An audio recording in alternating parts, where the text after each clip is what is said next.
Es braucu uz Encounter, lai piepildītos ar spēku, un šīs ir divas brīnišķīgas dienas, kad var piepildīties ar viņa spēku un saņemt viņa mīlestību. Šeit mani samīļoja tik ļoti un pateica tādus vārdus, kas man tiešām bija ļoti, ļoti vajadzīgi, un es saprotu to, ka ja tevī ir nepiedošana, tas traucē turpmākai tavai dzīvei, un no tā ir jāatvadās. Un šeit ir īstā vieta, kur to izdarīt. Halo! Labdien! Es vēlētos pieteikties uz Encounter. Čau, mani sauc Haralds.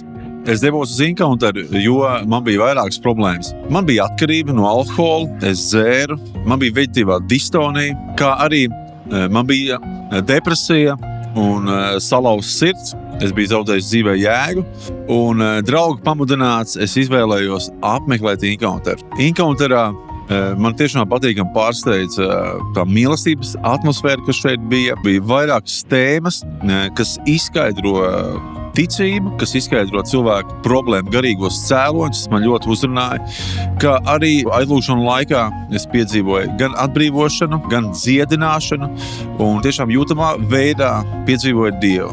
Un es pieņēmu lēmumu sekot Dievam, pieņem lēmumu būt draudzē. Ir tieši 7 gadi pagājuši, kopš es esmu brīvs no veģetīvās distonijas, pilnīgi dziedināšana, un slimība nav atgriezusies. Es esmu brīvs no alkohola atkarības. Man nav vairs depresija, man nav salauzts sirds. Es zinu, uz kurien es dodos, un manai dzīvē tiešām ir jēga. Tiem cilvēkiem, kuri šaubās iespējams, vai braukt vai nebraukt uz Encounter, es noteikti iesaku. Tas būs skaistākais piedzīvums jūsu dzīvē, kas nesīs ļoti skaistas, brīnišķīgas un ļoti jaudīgas pārmaiņas.